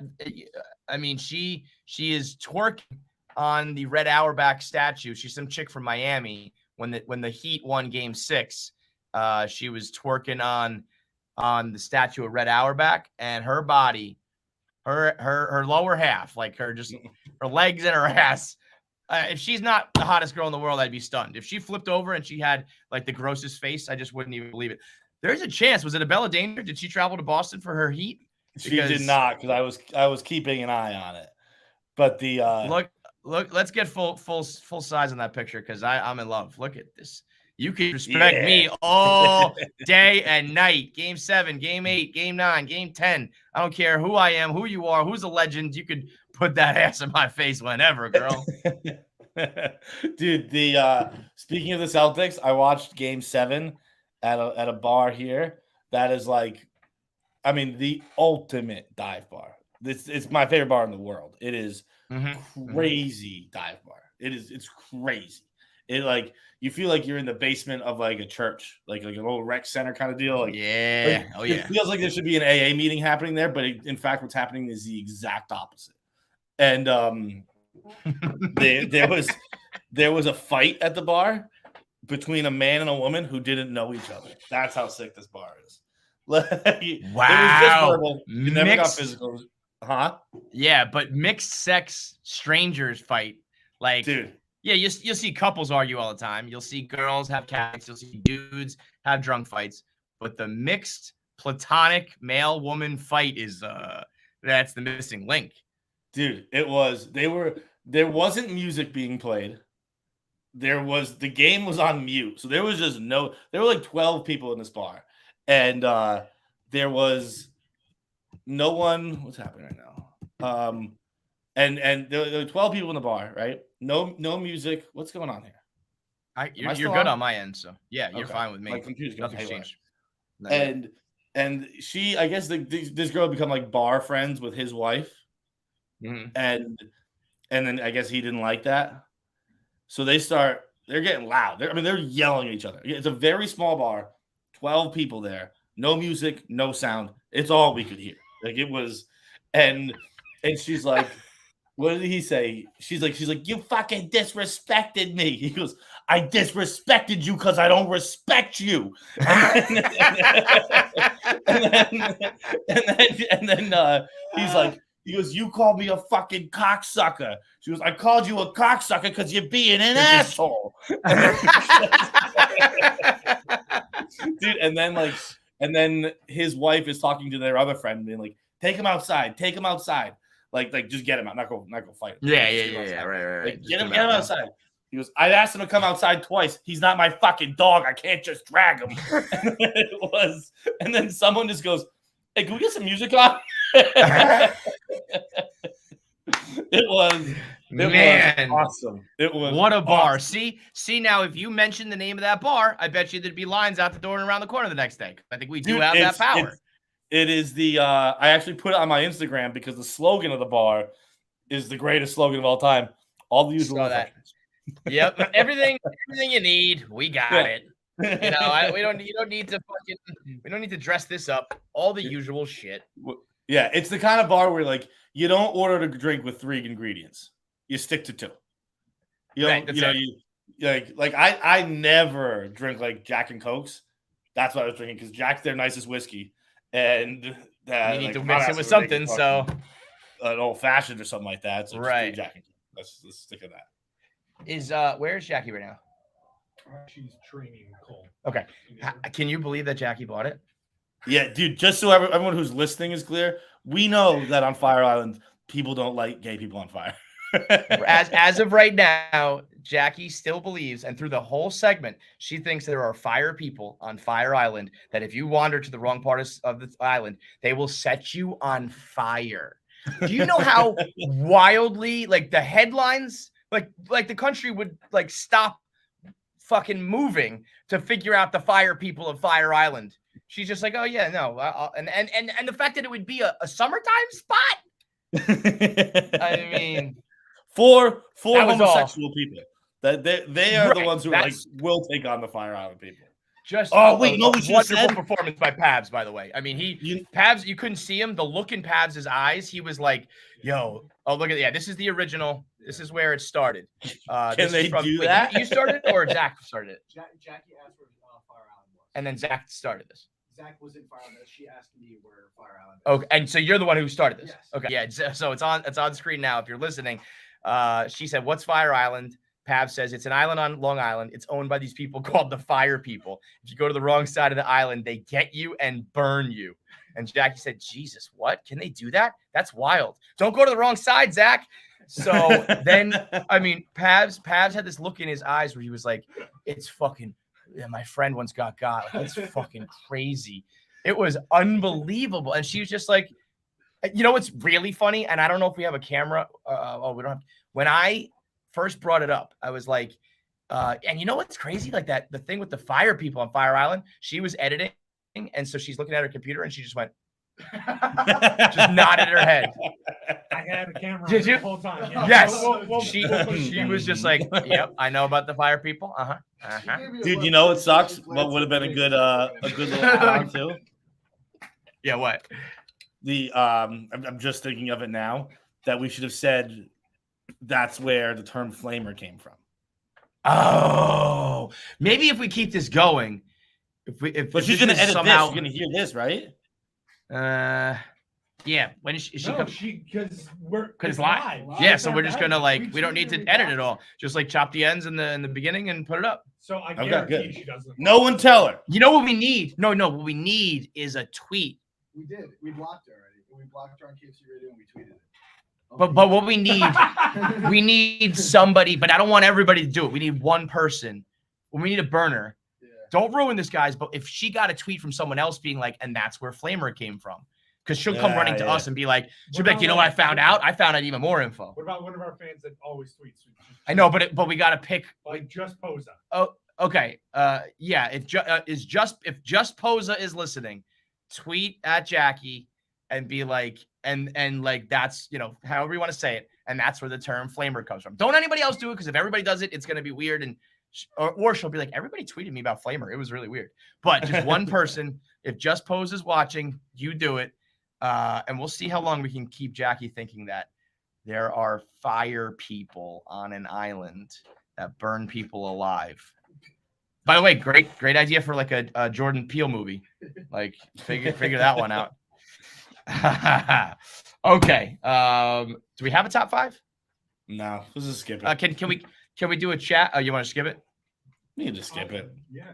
Fuck it. Let's just go to our voicemails then. Can we do voicemails? Yep. Okay. Voicemails today are brought to you by KFC Radio's tickets.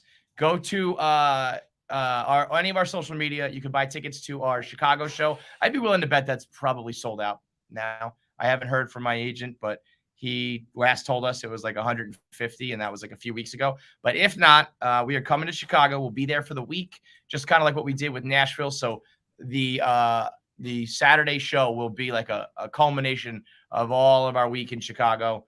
We're going to be hanging with the Chicago guys and doing all things like local. So that show is sure to be an absolute blast. Also, if you go to the Barstool store right now, we've got the Moon Man shirt on sale for Pride Month. I have a shit ton of Mets stuff on sale. We have so many t-shirts. And John, I don't know if you've ever, like, David Price, you like definitively won one, right? Like he won a ring with the Sox. David Price, you like definitively won that argument, right? He won the ring. Yeah, he was he should have been World Series MVP. Right. Dude, I honestly forget the guy's name who ended up winning World Series MVP. Oh, Steve Pierce. Yeah. Where that was he bullshit. He had I think he had a couple 3 home runs runs that series. Yeah, maybe 4. Which is amazing, but like the story and the performance was David Price. Yeah, it was 100% David Price. And it was like of Pierce's home runs, I think at least 2 of them weren't they didn't really matter. They were in like blowout games. Right, like one of them was in game 7, I think, where it was like they were already up like 6 or whatever it was. Yeah. And like David Price came out of the pen and fucking threw a gem, dude. Yeah, That was, oh, and right, that was right, he right. already won one game in that series too. Yeah, So, like, that was he awesome. pitched like, let's say, I don't know exactly what he pitched, but let's say he pitched 14 fucking outstanding innings at that series. Yeah, That's your MVP. That's the MVP right there. Because I mean, I don't have a World Series right now to prove it, but what Francisco Lindor has been doing, I mean, his average has risen like 40 points. He'll be up around like 280 when it's all said and done, which is perfectly fine. Along with, I think right now he's on pace to hit like 30 home runs and drive in like 140. It's like out of control. Like he has huge runs scored, huge RBI. His average is getting there. His OPS is going to get up to like 900. He's going to hit 30 home runs as a shortstop. And it's like, I just never, because that just, even little victories like that, forget about like winning World Series and shit. Even just like the guy that I need to be really good is just shitty, you know, that like, that's how my Cespedes' contract just ends up sucking. And so everything goes wrong.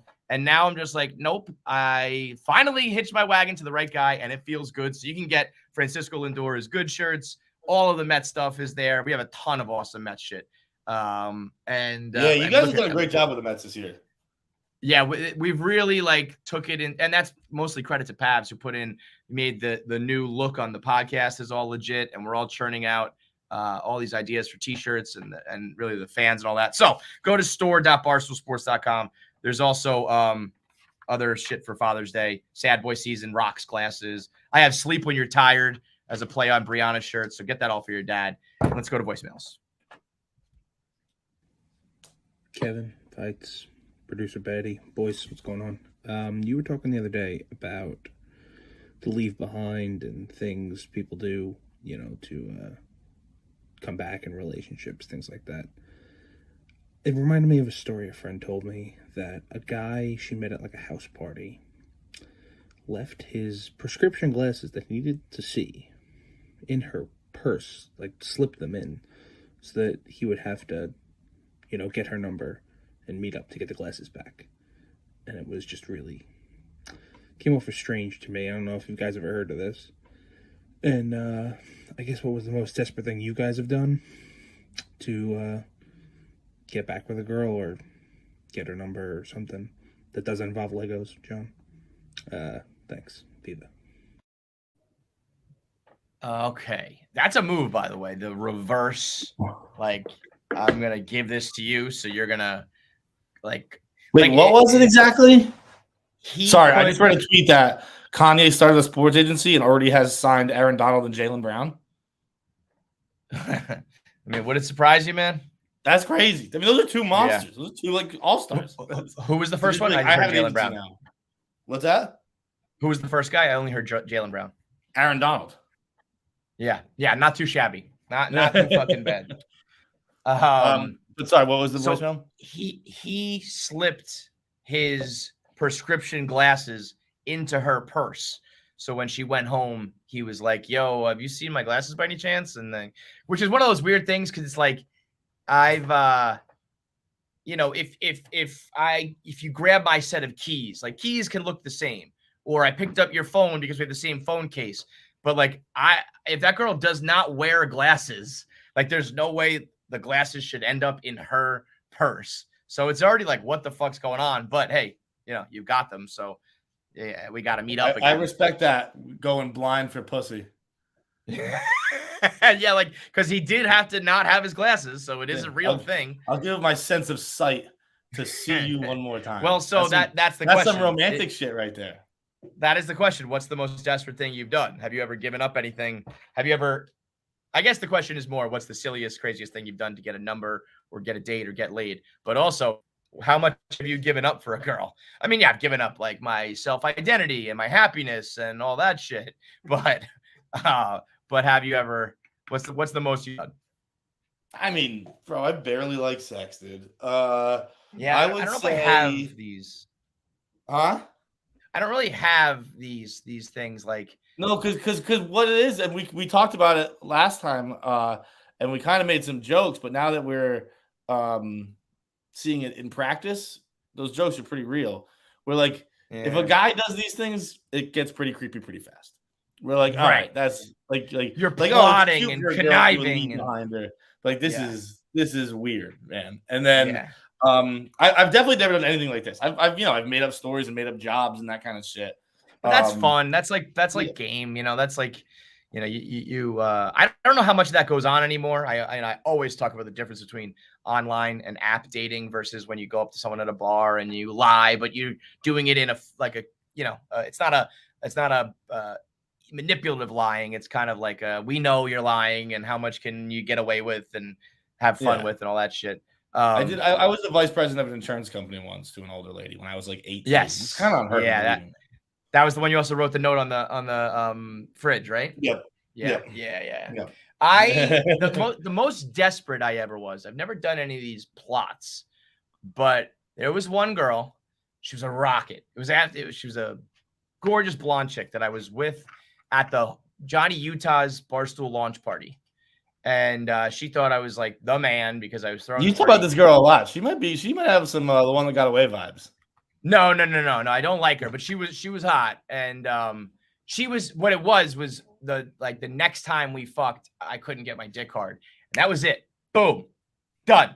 Like one shot where I was just like, that's it. Like my guy betrayed me one time and you fucking were out, and fucking it was just early on enough. Yeah, she was, he screwed me on that one, or he didn't, I should say.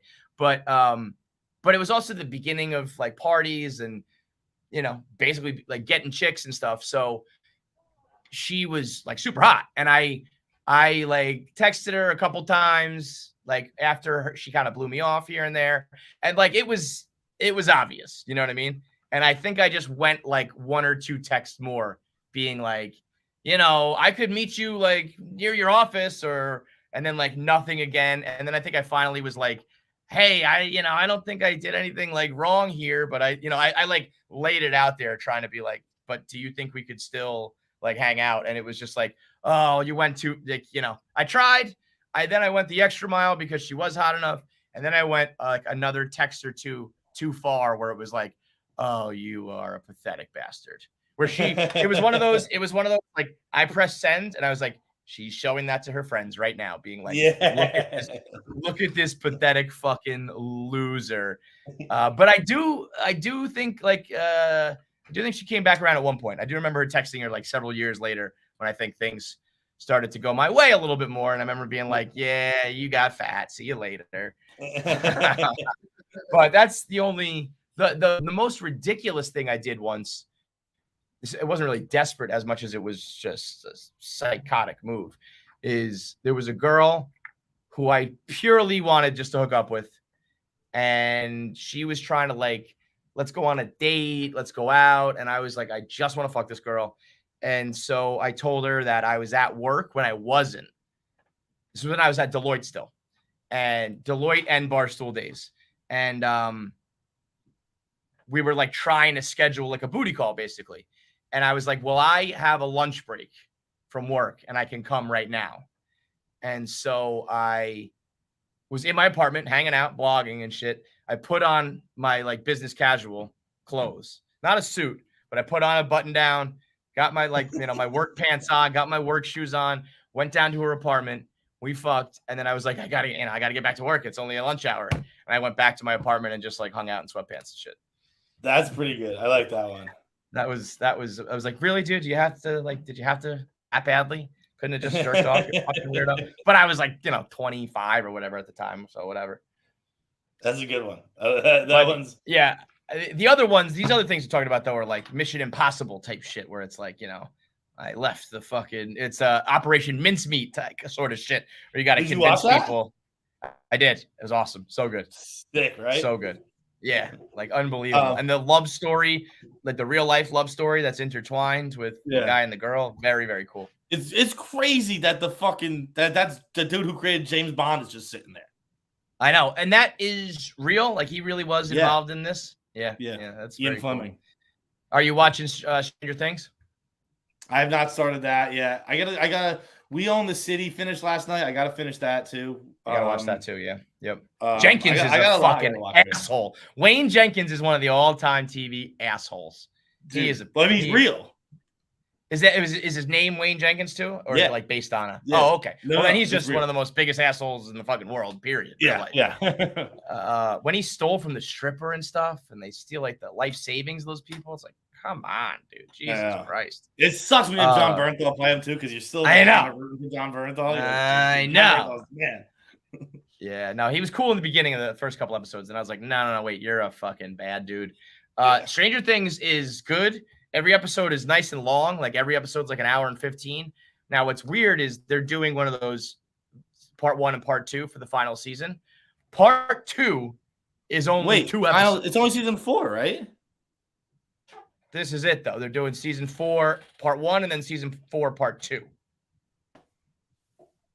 They've been saying season 5. I guess they're counting. Is that true? Am I wrong? I thought this was the final episode, like the conclusion. That's they have been saying that. I don't know if. So maybe the second thing they're calling is season 5. Yeah, I'm like 100% positive. The second thing that they're airing, our boy Kroll tweeted out that it's only 2 episodes, but one of them is 2.5 hours long. So it's like a setup episode, I think, and then like a movie length final episode. I don't know whether they're calling that season 5 or not, but basically 2.5 hours is, more or less like 4 episodes of like 40-minute TV. But right, if I do the math right, but to just call it like, to me, that should have just been one season. Then I have to break it up. I hate these part 1s and part 2s. At least this one is only in July, though. We have a month-long break. But still set to be a season 5. So this isn't it. I thought this was the final season. No, I saw that the Duffer Brothers or whatever were definitely saying that like it's going to be. Again, if they're calling what comes out in July season 5, then that's it. But no, I think they've been calling it volume 1 and volume 2. I gotta be honest. I thought this was it, and I thought we were already a little bit limping to the finish line. There's gonna be a whole new season. They're gonna be like 22 at that point. I could be wrong. I think they might have already filmed it. Oh man, I don't know. I mean, the season's great. I am really enjoying it, but I'm also like, it's Steve and Dustin are like pairing up for hijinks again. And stuff. It's like, well, we've kind of done this shit. Elle doesn't have her powers, and she needs to get back. Like, oh, we've already fucking done this. So, anyway, it's a good show. Voicemails. Back to voicemails. What's up, KFC Fights? Nick, Jackie, Pavs, Zach, whole gang. Sorry I look like shit, maybe sound like shit, because I just got done fighting for my goddamn life for an hour and a half doing yard work because I'm an out of shape piece of shit. Anyways, while I was mowing, I listened to the episode you guys were on, Bussin' with the Boys, and Kevin talked about his Wedding Crashers take. It made me think one of my more unpopular takes is that New Girl is more rewatchable and funnier than The Office. I get a lot of shit for it. So, I wanted to hear what you guys' thoughts are, movie, TV show, unpopular opinions on that. If you've already answered this, sorry, I'm a relatively new listener, only about a year. First started on the Nikki Glazer episode when Kevin offered to bang her. So, yeah. And when you were wondering how you get new fans, I found you guys because I thought Fights was funny on Lowering the Bar and The Dozen. So there you go. Love what you guys do. Keep up the good work. Viva. Would you look at that? You'd make appearances on other people's and they find you and they come back to watch your shit. Funny how that fucking works. Shout out to the new chicken heads. Oh, we got to do. We already missed it last week. We got to do what I call it for the 1.6 million. We got to do a segment called the 1.6. Oh yeah. But this is kind of it because this guy's a new listener, and this is a question. How much?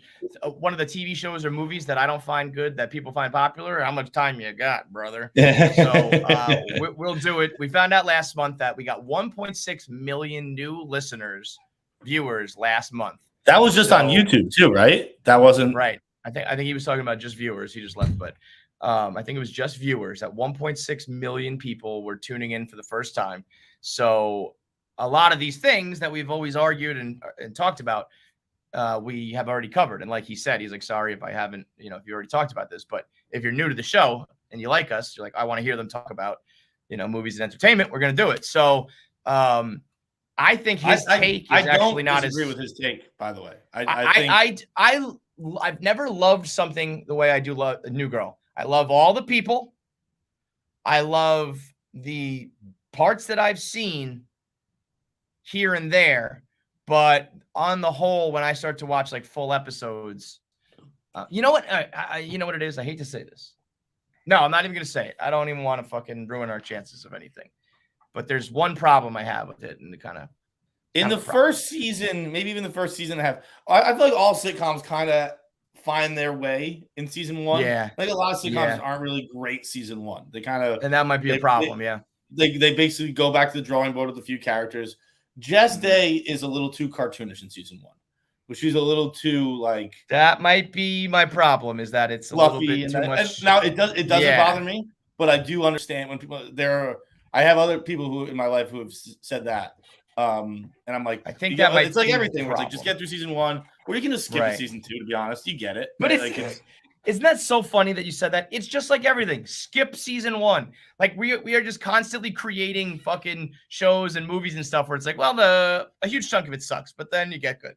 But like I don't even think I think if a season 3 sucks, that's worse than season 1. Like, okay, we got something here. Agreed. And but like we figure it out. A couple alterations. Like season 1 of Parks and Rec is like pretty widely regarded as like a bad show. I don't. That might be the problem I have with that too. Yeah, I might have to just skip on some of these things right to season 2 because anytime I've tried to binge them, sometimes I'm like, this is not like what it was really cracked up to be. But I would say I don't think his take is all that unpopular. Like I bet there's a lot of people right now who would say that. The Office is to me, I don't think it's correct. I think The Office is legendary. I think what happened to The Office is it blew up so much and actually kind of still is with all of the pandemic and shit. And then the pendulum swung back the other way. The pendulum swung one way where it became your personality. And then it swung back the other way where people are like, fuck this show. It's still, in my mind. I'm not saying it's bad. It's just, honestly, I think what it comes down to is that I use Netflix more than I use Peacock. That's probably why I watch it more. That does influence. When people talk about, oh no, it's leaving Netflix, and sometimes I hear people like, who cares? Just like go to the other thing and watch it. But it's like, even if I own Peacock and I own Netflix, but I'm on Netflix more and it's there and it's, But what do you think? Would you say New Girl over The Office? Even when The Office was still on Netflix, it's I go through phases, right? Like I'm right now. I'm not. But gun to your head, John. Gun to your head. I think pound for pound for New Girl's 6 seasons. I think it might be. You're saying like the overall, like when The Office started to decline a little bit, and New Girl. I think New Girl got stronger, and that's a big difference. Actually, I think that decline is overrated. I think that it actually is still pretty funny those last 2-3 seasons. Right. It's not. They were a victim of their own success.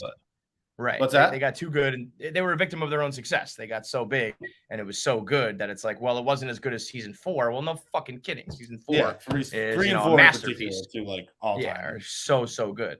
I would say, the ultimate one for me is The Godfather. Dude, The Godfather Goodfellas got a huge ovation on the internet after Ray Liotta, rest in peace.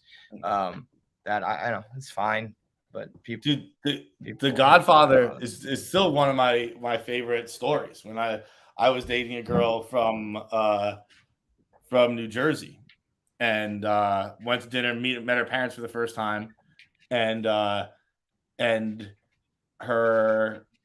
she was like, Mom, Dad, like I do have something to tell you about John that you're not gonna like.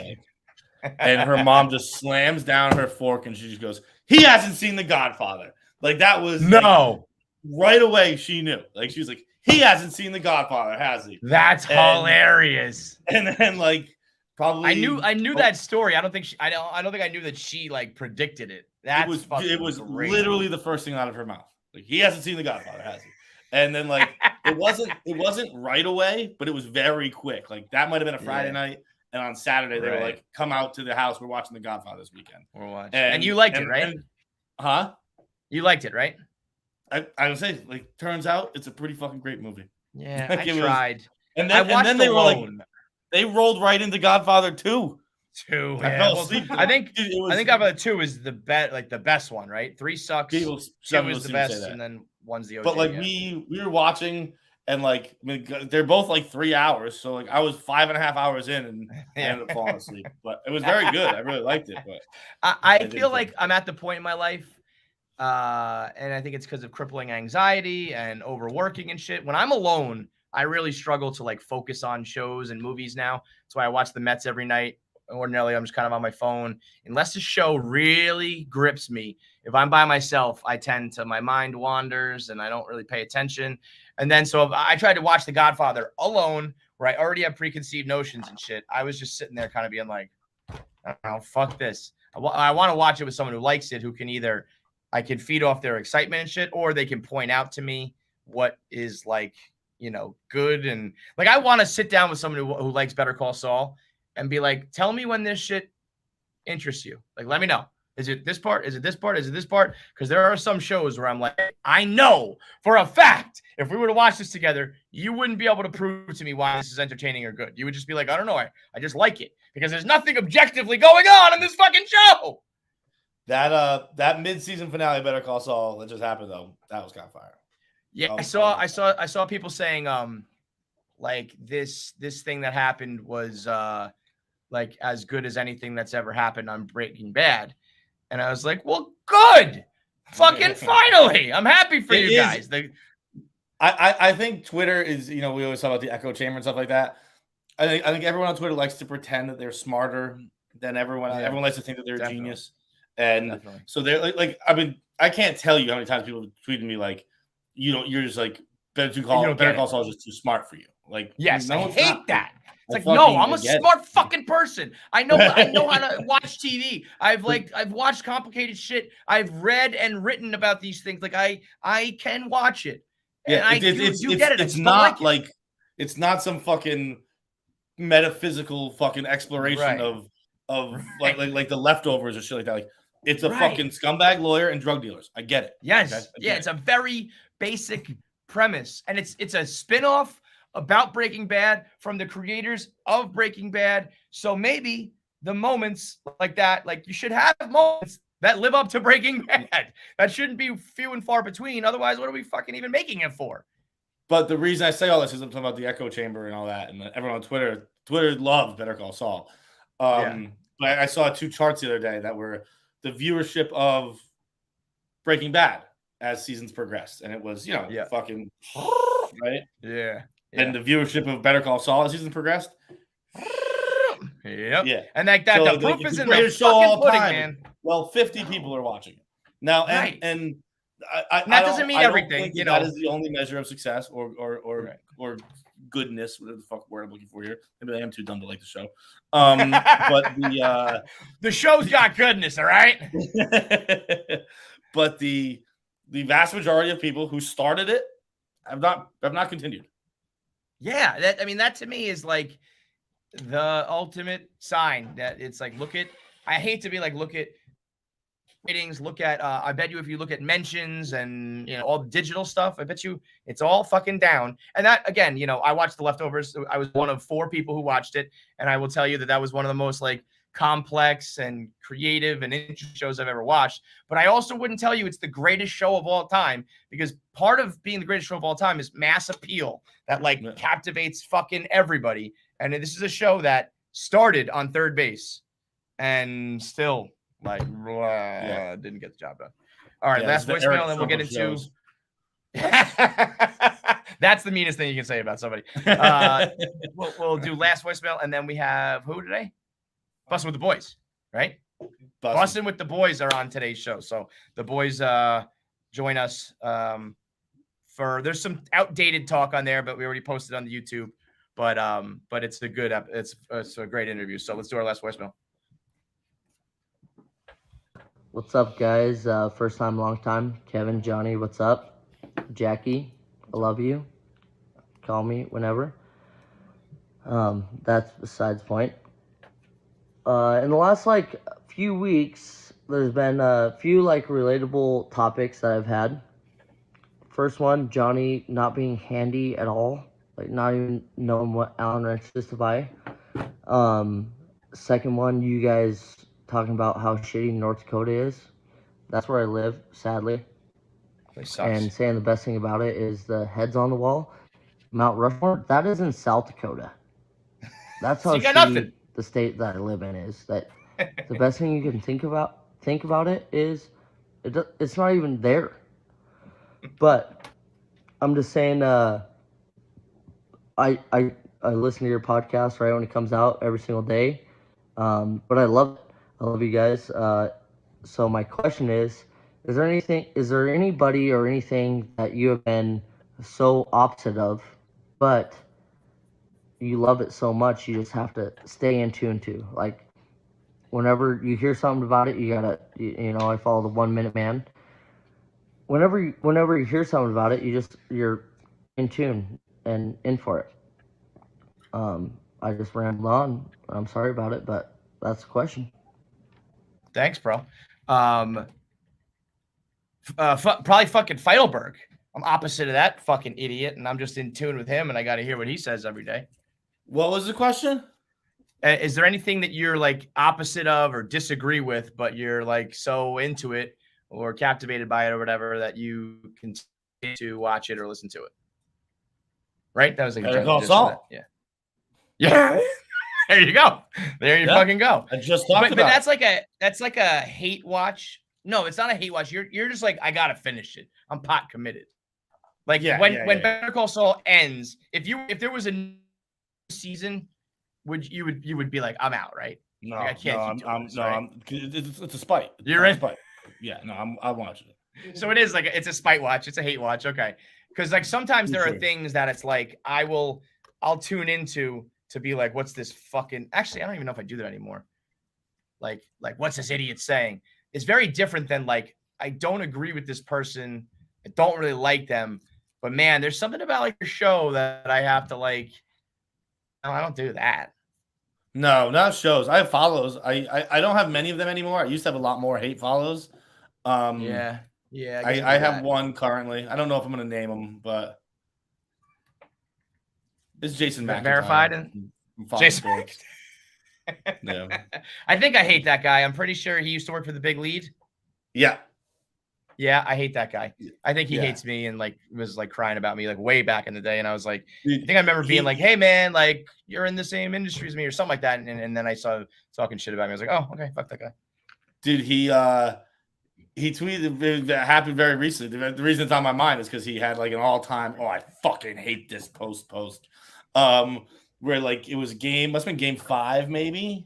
Celtics Heat, where Dan had tweeted a picture of a dude at the Heat game. It was in Miami, and like in Miami, just a Jack Miami dude. Like, and I think Dan just tweeted a picture with no caption, just dude with fucking big arms at the Heat game, and fucking McIntyre replied with a picture of him in a Heat jersey, like kind of flexing. And he's the thing I hate the most about this post is I've seen him post his picture like 50 times.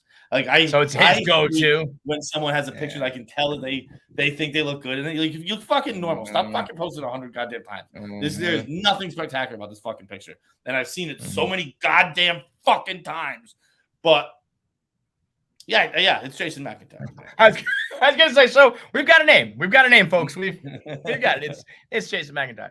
I also like following him. I like to keep track of his followers because he's the only person I've ever seen who went from over 100,000 followers and then got a job on a national broadcast network and is now down to 80,000. So that's pretty impressive stuff. Oh, that's got to be fake. That means it must be. It's got to be fake. Because it's almost borderline impossible to lose followers in mass like that, unless you like are racist or do something bad. That's got to be like your old followers, or your fake followers, eventually like. So another reason I hate him, when he was at the Big Lead, he bought a bunch of bots. Bought followers. Fuck that. But mostly I have a lot of people muted that like I follow that I hate, and I don't want to give them the satisfaction or be awkward about an unfollow, so I mute. I mean, it's gotta be. My thing is I mostly open hate. I don't like secretly hate or anything. I just kind of, if I hate you, I hate you, and I don't usually tune into your shit. Sometimes I'll check, like if I heard that, like I never got that. I know people said that with Howard Stern and Barstool. I'm not denying the haters listen for 15.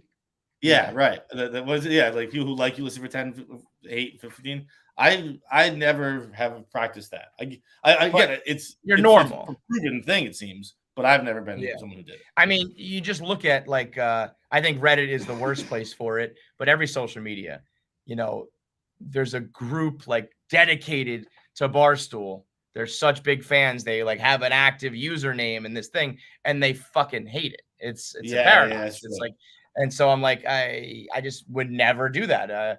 It's funny that the same people who argue for us against cancel culture and stuff will always be like, you can change the channel. You can unfollow. You don't have to read. But then they're the ones who read, follow, and watch and are like, why isn't it different? So it definitely happens. It's just not to the normal folks. One thing I gotta get in here, and I guess it kind of makes sense for. I don't think I hate something so much that I would have to find out. I also don't think I love anything enough, maybe besides the Mets. But did you see the ovation for Elvis? John. They debuted the Elvis movie. I think it's just called Elvis at Cannes. The movie ended, got a standing ovation for 12 minutes. That kind of jacks me up, dude.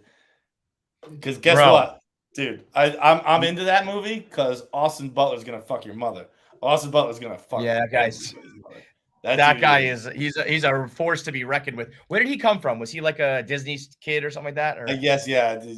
I tweeted that. I tweeted that exact question. Like, where did this dude come from? And I think Keegs told me she's like the real one's been on him since like Zoe 101 or right. And now he's got and you got Hanks by your side to like. It's cool that they were like, let's do an Elvis biopic, but like, well, we can't make Tom Hanks Elvis. That's not going to work. Right, but like, let's make sure we get him in over here to make sure it's an epic. Now, I don't care what it is, who it is, where it is, when it is, whatever it is. You ain't getting an ovation over 10 seconds from me. I'm trying to think of like, okay, like we brought out this veteran of war and he's dying of cancer. Like, we thank you for your service. I'm thinking like 1, 2, 3, 4, 5, 6, 7, 8, 9, 10. I'm probably sitting down then. I might give you I might sit down and then realize, oh, wait a minute, we're still going, and I might get to like 30 seconds, and then I am out. I'm out on the whole thing. 12 minutes, John. 12 minutes. I think that's one of those things where it's like it gets funny, so you keep going. Like, this is ridiculous. So like, I mean, my hands would hurt, my arms would be tired. I'd be like, what are we doing here? I think about it like the boo for when we booed Goodell after the 28-3 game. It was the loudest I've ever heard a stadium, and it was like people were taking breaks to laugh. Like, this is nuts. Yeah. I mean, I get, like, I'm sure this movie's going to be good. But a 12-minute ovation ain't happening for anybody or anything, man. No. 12, John. 12 is like, what can you do in 12 minutes? That's a chunk of like a half-hour TV show. That's, I can get to like Grand Central. It's a quarter of basketball. It's a fucking, I can get to like Grand Central on like half my commute in 12 minutes. I can have sex like several times in 12 minutes. These people were just standing and awkwardly clapping while the cameras were on. Like Tom Hanks was being like pointing, like, no, it's him, man, it's him. And then he would be like, oh yeah. And that was only like, I saw 1 minute of the video on Twitter, and the tweet said 12-minute ovation. I was like, this went on for 12 times this length. I'm already ready to fucking jump through the screen and kill everybody. 12 minutes of this? That's asinine, dude. Asinine. And I saw a bunch of people. I know this movie's going to get very controversial with Elvis and black superstars from the rock and roll era. And I think a lot of people are going to be like 12 fucking minutes for that guy. But that's I was reading up on it. Not exactly a fair representation of Elvis. Like, maybe that's what went on, but no. I'm saying, like, there's a lot of people who are like, like are they going to tell the story of like all the black entertainers that he stole that music and that style and the dance moves from? But it was like, he was always cool about it. He was always like, he has quotes that are like, I know I'm not even as good as the black entertainers. Like, I can't even do some of the things they do, but I love their music and I grew up around it. And I went to like a black church and like, I love their music. And so I'm doing it. And so he like always gave credit and always made sure, or at least maybe not always, maybe he started that way and didn't in the end. I don't know. But I think the point being that became much more of like the fans who didn't recognize it and shit like that, but not necessarily him, because he was always very respectful of it. Like, what do you want me to do, man? I got a good voice. I can, move my hips. I'm better than the average corny white guy. Sorry, And what do you want me to do? This whole fucking place is racist. They like me better. Sorry, bud. All right. Let's get into it. The Boys on KFC Radio. We did a little home and home. So we aired on their show. Now it's their time on KFC Radio. It's Will Compton. It's Taylor Lewan. The Boys get together. Check it out. Can you do a like, subscribe? I think. Yeah. And make sure for like, is this after the interview? This is no. What the interview release? Okay. All right. Appreciate you guys watching here live on YouTube. If you want to see more of our content, whether it's live or on demand, make sure that you subscribe to our channel. Make sure that you like, leave a comment, stay engaged, and put on notifications so you know whenever the KFC Radio content is ready to drop.